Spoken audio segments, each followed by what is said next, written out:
오늘 히브리서 11장 34절에서 38절의 말씀은 제가 생각하기에는 오늘 우리 시대 그리스도인들인 그렇게 겪어보지 않은 그러한 상황을 말하고 있습니다.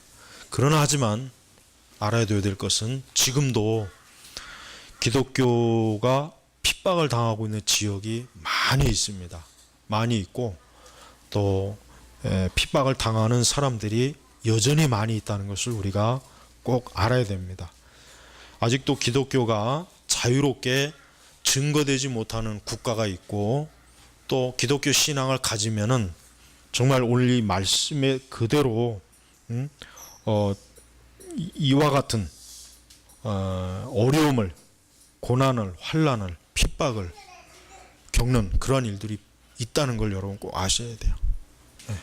행여라도 우리는 사실은 자유롭잖아요. 우리는 교회를 세우고 교회를 다니고 성경을 볼 수 있고 찬송도 내 마음대로 할 수 있고 기독교 서적도 볼 수 있고 얼마든지 신앙의 자유가 있어요.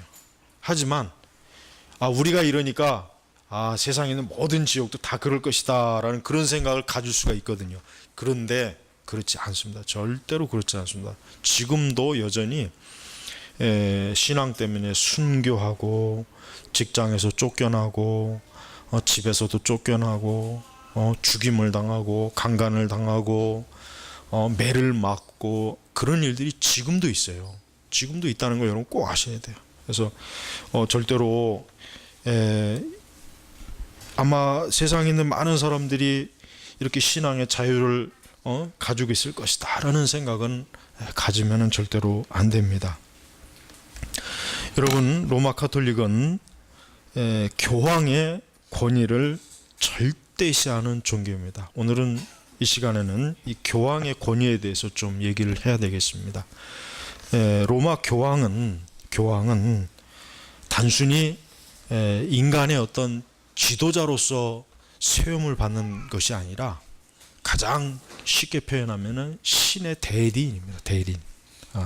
신의 대리인.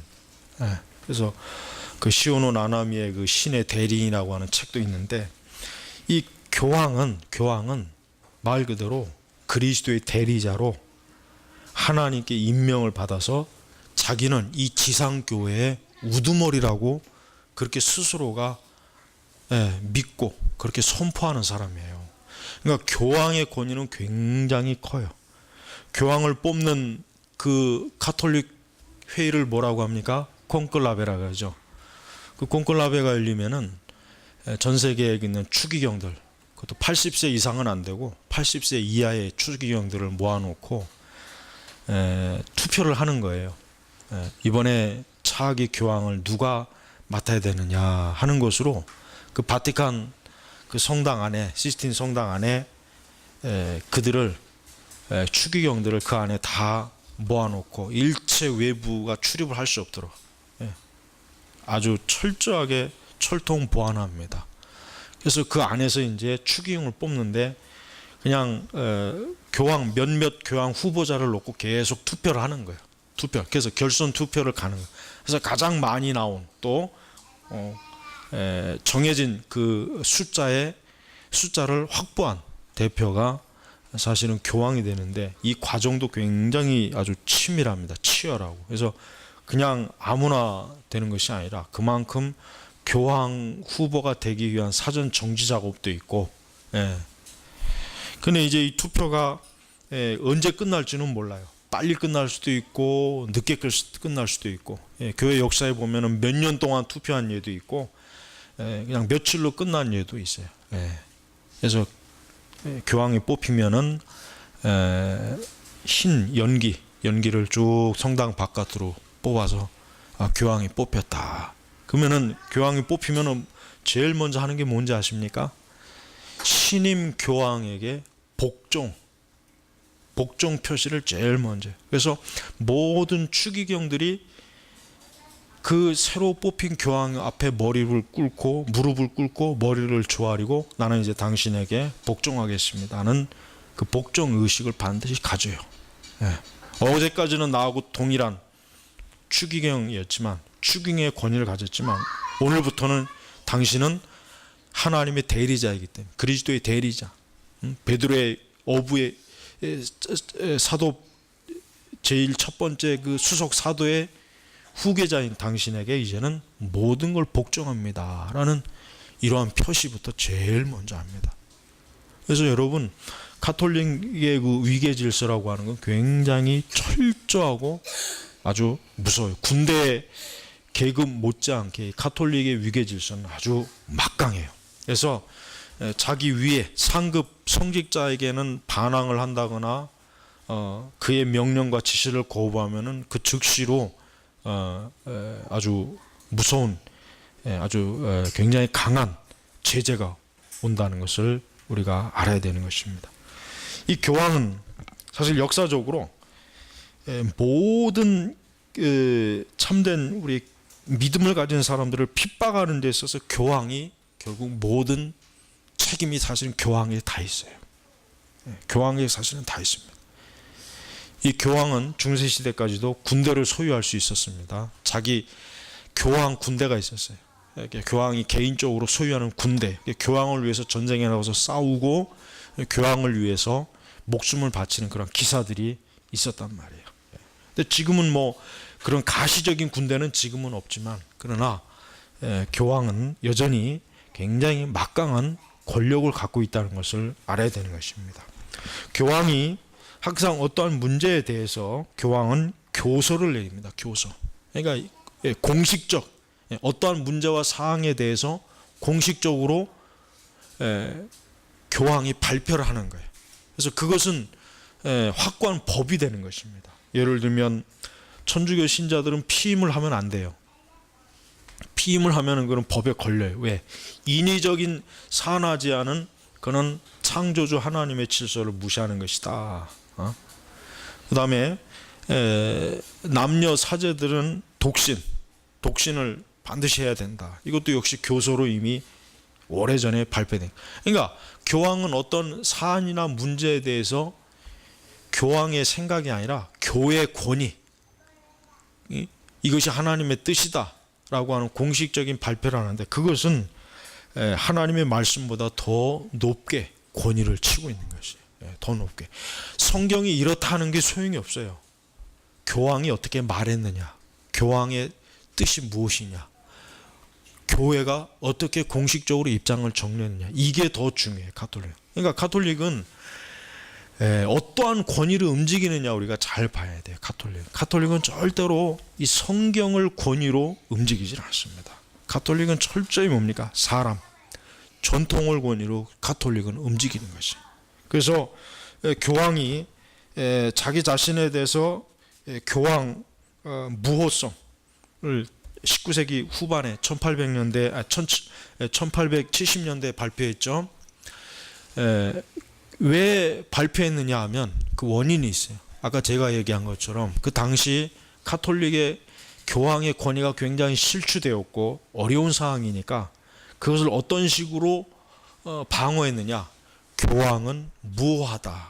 그러니까 교황은 하나님의 대리자로서 절대 완벽하다, 완전하다 하는 것을 공식적으로 교리화했단 말이에요. 그러니까 그것은 뭡니까? 교황이 스스로가 자기 자신을 지키기 위한 그 권위를, 신적인 권위를 부여한 거. 신적인. 여러분, 완전한 것은 누구만이 완전합니까? 하나님만이 완전하잖아요. 우리가 하나님의 속성을 배웠지만 하나님만이 완전하신 분이거든요. 하지만 인간은 어떻습니까? 완전하지 못한다. 근데 교황은 자기 자신에게 자기는 무하다, 아무 흠이 없다. 그러니까 신격화시킨 거예요. 신격화시킨 거예요. 그러니까 교황이 무엇을 말하거나 어떤 교서를 발표하거나 뭘 가르치면은 그거는 절대적으로 성경의 말씀과 동일한 권위를 갖고 있는다고 그렇게 여기고 있는 것입니다. 지금도 그렇습니다. 지금도. 우리는 바로 이 개신교, 우리 종교 개혁자들은 이 교황에 대해서도 굉장히 비판을 많이 했습니다. 심지어는 칼빈이나 루터는 교황은 적그리스도다 이거, 적그리스도. 그 이후에 청교도들도 그랬지만 항상 교황을 적그리스도의 형상으로 봤어요. 예외가 없습니다. 교황은 적그리스도. 그럼 왜 교황을 적그리스도로 받느냐? 가장 중요한 이유가 있어요. 그게 뭐냐면은 교황이 예수 그리스도의 자리를 차지한 거예요. 마치 교회 머리는 누구예요? 예수님이란 말이에요. 그런데 로마 카톨릭은 교회 머리가 마치 뭐예요? 교황인 것 같은 그러한 지위와 권위를 부여했어요. 그러니까 얼마나 이것이 사실은 잘못된 것이란 말이에요.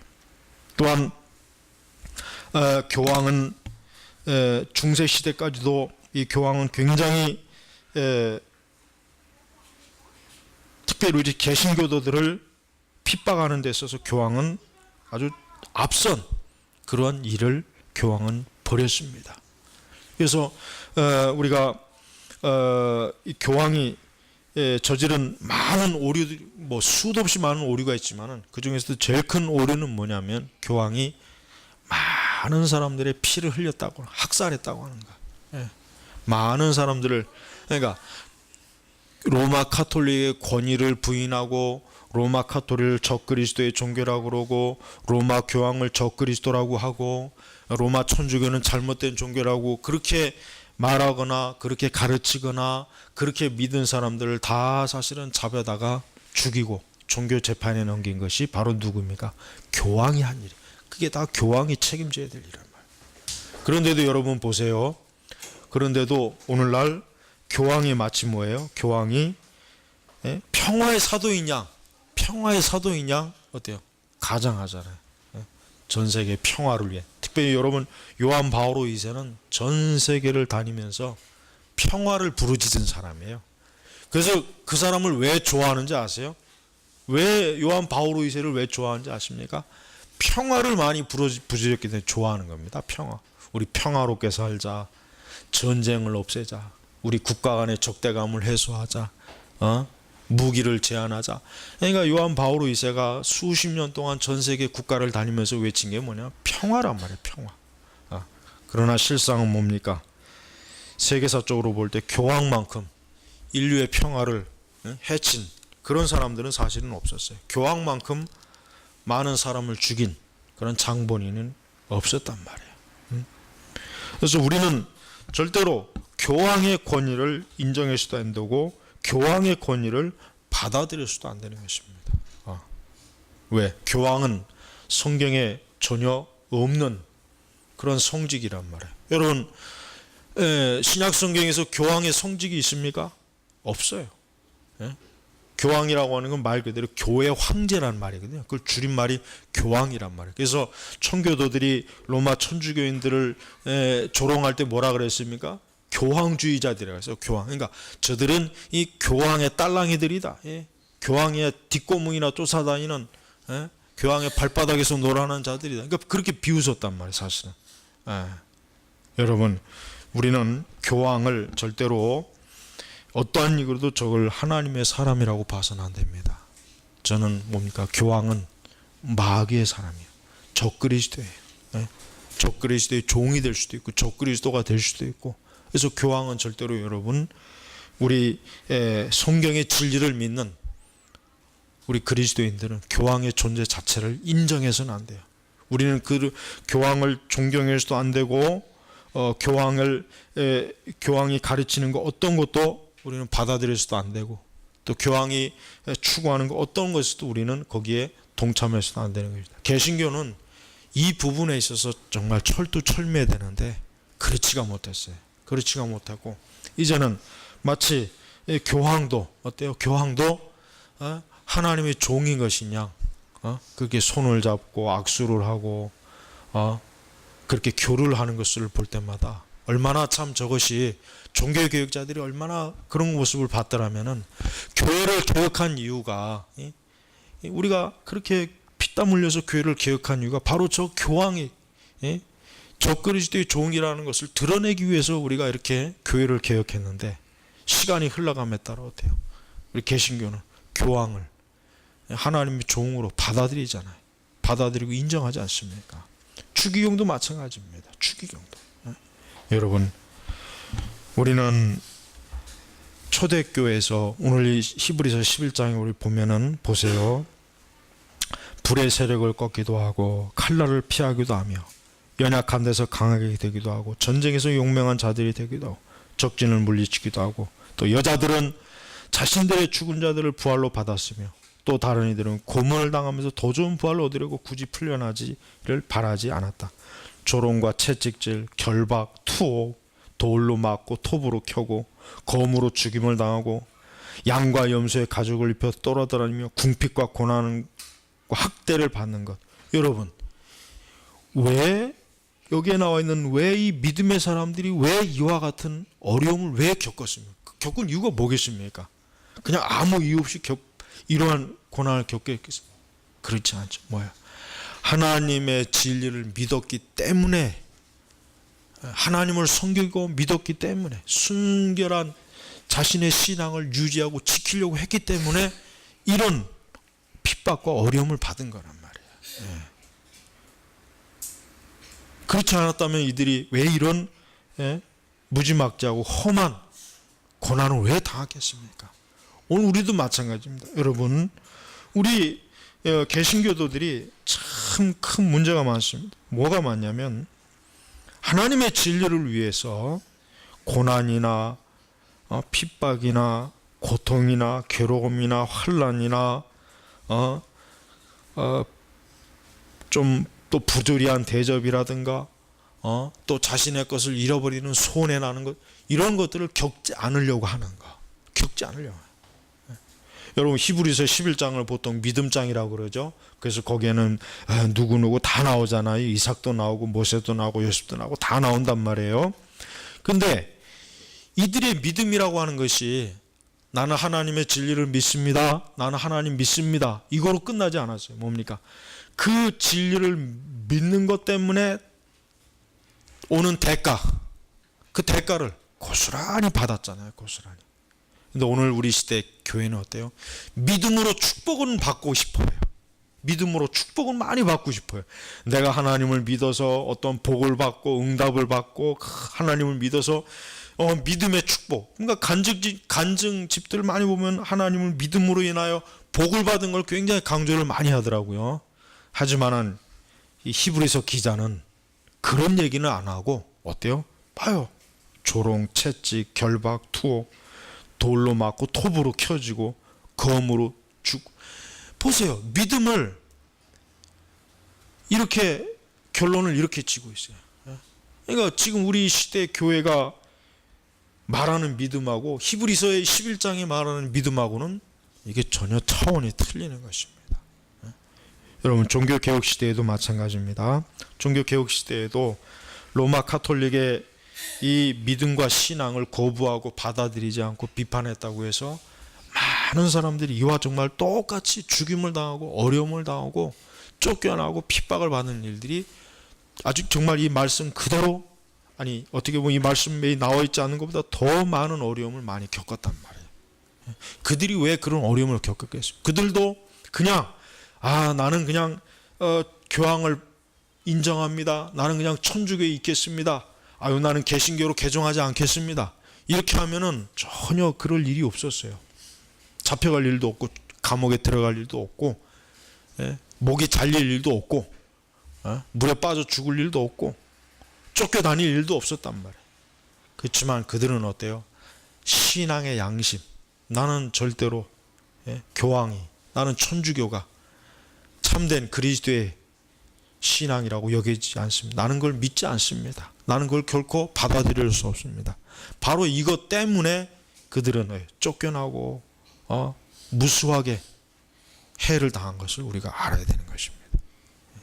여러분, 우리가 종교개혁에 대해서 이론적으로 또 지식적으로 공부는 할 수 있지만, 그러나 중요한 것은 종교개혁자들의 정신을 우리가 사실은 가져야 돼요. 중요한 거. 종교개혁자들의 정신. 그들의 정신은 뭡니까? 그들의 정신은 자신의 모든 것을 다 이뤄도 신앙의 진리는 버리지 못하겠다. 이거 버리지 못하겠다. 수많은 사람들이, 여러분 영국 교회도 영국 국교회가 설립되는 그 과정 전후로 해서 굉장히 많은 사람들이 죽었어요. 카톨릭 때문에, 천주교 때문에. 화형당했죠. 로마 카톨릭은 이단자를 죽일 때 화형을 시키는 게 제일 첫 번째 죽이는 방법이. 왜냐? 이단은 불로 태워서 흔적을 없애야 된다. 그런 생각을 가지고 있단 말이에요. 불로 태워서. 그러니까 무수하게 많은 하나님의 백성들이 어때요? 화형을 다 불에 태워 죽인 거예요. 저 이단자들, 교황을 인정하지 않는 이단자들이야 이게. 그래서 로마 카톨릭이 그 종교 재판을 하고 나서 뭐 화형을 시킬 때 불이 활활 타오르는 그 화형대 앞에서 그 앞에서 높이 십자가를 들린다고. 십자가. 왜? 빨리 회개해라. 이렇게 너 이렇게 불에 타 죽으면 너 지옥 간다. 교황을 부인하고 천주교를 부정했기 때문에 너 지옥 간다. 그러니까 사제들이 장대같이 높은 십자가를 만들어 갖고 그 불에 타 죽는 사람 앞에 십자가를 이렇게 보여준단 말이에요. 빨리 회개해라. 빨리 우리 천주교를 받아들여라. 그렇게 굉장히 잔인하게 개종을 시켰단 말이에요. 개종. 그러니까 개종을 하면 살지만 개종하지 않으면 다 죽여버려요. 다 어린아이고 뭐고 다 죽여버려요. 제가 전에도 한번 얘기했죠. 스페인 종교 재판소에서 그 부모들이 계속 개신교 신앙을 갖고 있으니까 두 어린아이들을 잡아다가 그 부모가 보는 앞에서 아이들의 배를 가르고 머리를 자른단 말이에요. 그러니까 너희들이 만약에 개종하지 않으면 이 애들 이 앞에서 다 죽이겠다. 그래도 개종을 안 했어요. 여러분 오늘날 과연 우리가 이러한 신앙이 있겠습니까? 참 어려운 거예요. 그러니까 신앙이 이게 차원이 틀려요. 차원이. 그러니까 과거의 신앙인 그리스도인들은 정말 이 말씀 그대로 어떻습니까? 이 사람들은 38절에 이런 사람들은 세상에 감당하지 못하였다. 그들은 광야 산과 동굴과 땅굴을 헤매고 다녔다. 로마 카톨릭이 자꾸 핍박해 오니까 스위스 알프스 산으로 막 우리 개신교도들이 거기 막 숨어 들어갔어요. 나중에 로마 교황이 군대를 일으키고 그 산속에 들어와가지고 전부 다 학살해. 도끼로 다 머리 자르고 팔다리 다 잘라버리고 어린아이고 뭐 그냥 싹 쓸어버려. 다 불태워 나중에는. 그러니까 카톨릭이 그런 짓을 저질렀어요. 그런 짓을. 그런데도 교황하고 손을 잡고 악수를 하고 거기 가가지고 사진을 찍고 입을 벌리고 웃고 그냥 확 입을 찢어버려야 돼. 아주 그냥.